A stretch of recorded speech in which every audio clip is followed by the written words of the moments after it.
Assalamualaikum warahmatullahi wabarakatuh. Perkenalkan, nama saya Khalid Prayuda.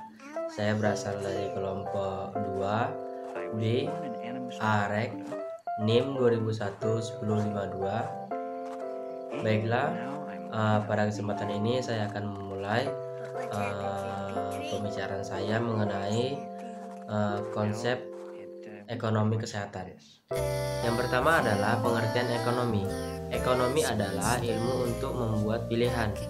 Ilmu yang mempelajari antara supply dan demand, sumber daya pelayanan kesehatan, dan dampak sumber daya pelayanan kesehatan terhadap populasi. Yang kedua adalah hubungan antara kesehatan dan ekonomi.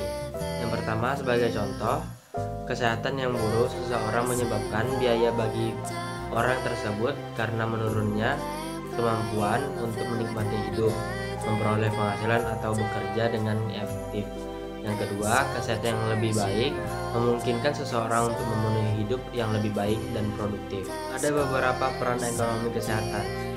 Yang pertama, peran ekonomi kesehatan, rasional pemilihan dan pelaksanaan kegiatan yang terkait dengan pelayanan kesehatan. Yang kedua, kriteria efisien.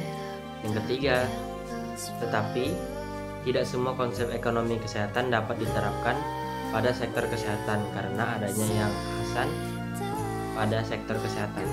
Berikut ciri-ciri sektor kesehatan. Yang pertama adalah ketidakpastian.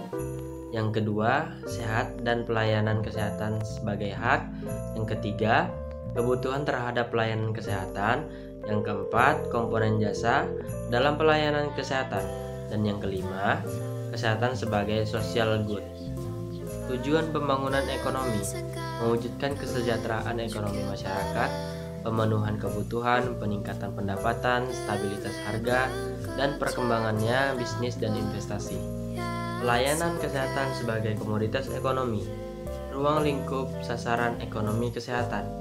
Yang pertama, konsumen. Yang kedua, pemerintah. Yang ketiga, provider atau public private. Mobilitas sumber daya. Sumber daya dalam sumber daya ini yaitu pembiayaan dan tenaga. Misalnya adalah hal besar anggaran pemerintah yang seharusnya dialokasikan untuk sektor kesehatan. Demand terhadap pelayanan kesehatan. Karakteristik demand kesehatan. Yang diinginkan konsumen adalah kesehatan, bukan pelayanan kesehatan. Kesehatan dianggap sebagai bahan konsumsi dan bahan investasi. Masyarakat tidak membeli kesehatan di pasar secara pasif. Faktor-faktor yang mempengaruhi demand. Pertama, umur, jenis kelamin, pendidikan, penghasilan masyarakat, penilaian status kesehatan, selera pasien, tersedianya fasilitas kesehatan, tarif pelayanan kesehatan, asuransi atau jaminan kesehatan, pengaruh dokter, dan inflasi. Penghasilan masyarakat. Secara umum, kenaikan penghasilan masyarakat akan meningkatkan demand terhadap pelayanan kesehatan barang normal. Yang kedua, di sisi lain, kenaikan penghasilan masyarakat akan menyebabkan penurunan konsumsi atau barang invertor. Interpretasi. Semakin tinggi tarif kamar RS, semakin sedikit jumlah kamar yang diminta. Yang kedua, semakin rendah tarif kamar RS, semakin banyak jumlah kamar yang diminta. Harga berbanding terbalik dengan jumlah permintaan. Pembiayaan sektor kesehatan. Biaya kesehatan. Perhatian terhadap pembiayaan kesehatan harus semakin meningkat. Yang kedua, kompleksnya pelayanan kesehatan.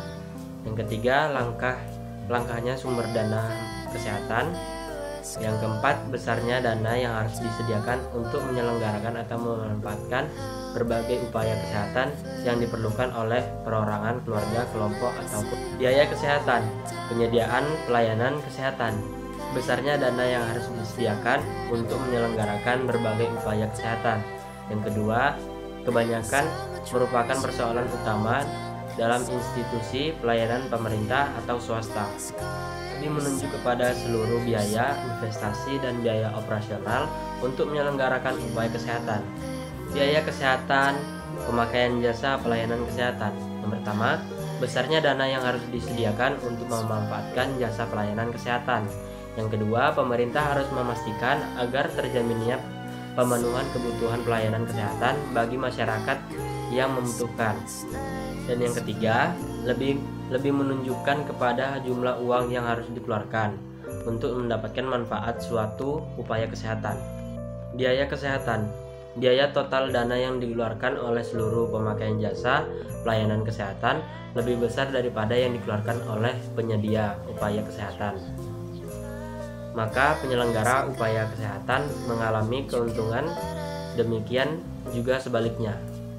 Syarat pokok biaya kesehatan. Yang pertama, jumlah. Yang kedua, penyebaran. Yang ketiga, pemanfaatan. Masalah pokok biaya kesehatan. Pertama, kurangnya dana yang tersedia.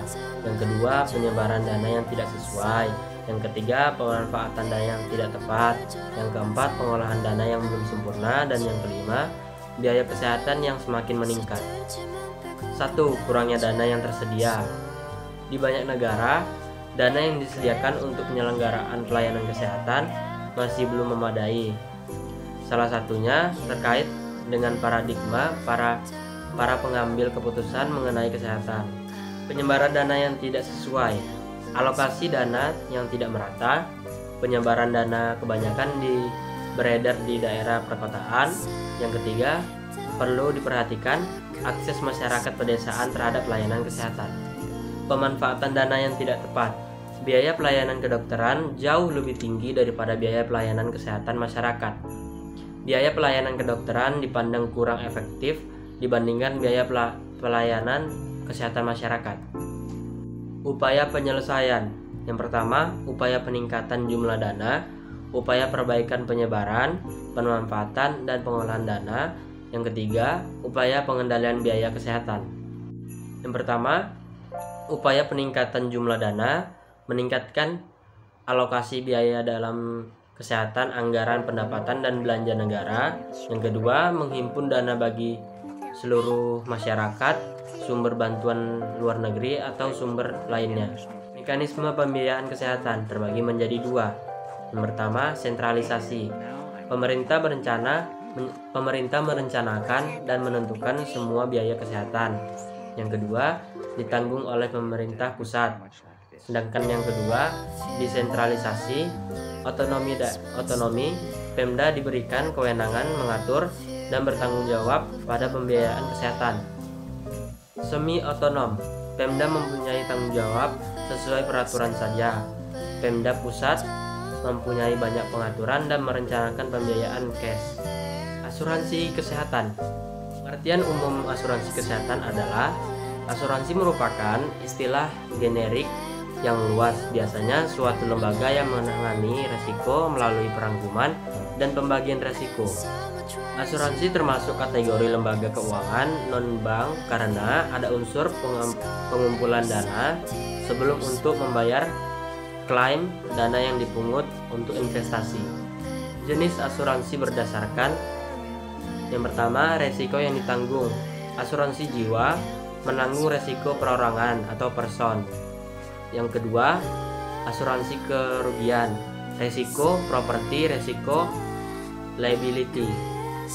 Keikutsertaan anggota. Asuransi wajib, asuransi sukarela, jumlah peserta yang ditanggung, asuransi perorangan, asuransi kelompok. Cara-cara menangani resiko. Yang pertama, dihindari, ditanggung jawab sendiri, dibagi, dikurangi, dan dialihkan. Definisi asuransi kesehatan. 1. Dua komponen penting pada asuransi kesehatan adalah transfer resiko dan individu ke kelompok, dan berbagi kerugian, sharing of losses, di antara anggota kelompok. Asuransi kesehatan. Yang pertama, suatu upaya untuk memberikan perlindungan terhadap kemungkinan yang dapat mengakibatkan kerugian ekonomi. Sebuah sistem untuk membantu mengurangi resiko perorangan kepada resiko sekelompok orang dengan cara perangkuman resiko. Resiko bersama akan membuat kerugian menjadi lebih ringan. Manfaat asuransi kesehatan: membebaskan peserta dari kesulitan menyediakan uang dana tunai karena telah ada yang meminjam biaya kesehatan pada setiap kali berobat. Biaya kesehatan dapat diawasi. adanya peraturan yang membatasi jenis pelayanan kesehatan yang diberikan untuk penyedia pelayanan kesehatan atau yang dapat memanfaatkan oleh peserta. Mutu pelayanan dapat diawasi, dilakukan melalui penilaian berkala terhadap terpenuhi atau tidaknya standar minimal pelayanan. Tersedia data kesehatan. Asuransi kesehatan membutuhkan tersedianya data-data kesehatan yang lengkap yang diperlukan untuk merencanakan atau menilai kegiatan yang diperlukan. Prinsip asuransi. 1. Suatu mekanisme untuk mengalihkan resiko ekonomi perorangan menjadi resiko kelompok. Datangnya resiko termasuk sakit sering tidak dapat diperhitungkan, sehingga apabila resiko yang ditanggung masing-masing orang akan terkena resiko beban ekonomi adalah berat. Dasar manajemen resiko. Yang pertama, menentukan tujuan. Yang kedua, identifikasi resiko. Yang ketiga, evaluasi resiko. Yang keempat, penanganan resiko. Yang kelima, usaha pengurangan resiko. Yang keenam, evaluasi. Kesimpulannya, bila sebagian besar peserta mempunyai resiko tinggi, prime yang dilakukan dibayar menjadi besar. Itulah tadi hasil resum ringkasan materi kesehatan. Bila ada kekurangan atau perkataan saya yang salah, mohon dimaafkan. Saya tutup. Wabillahi taufiq walhidayah. Wassalamualaikum warahmatullahi wabarakatuh.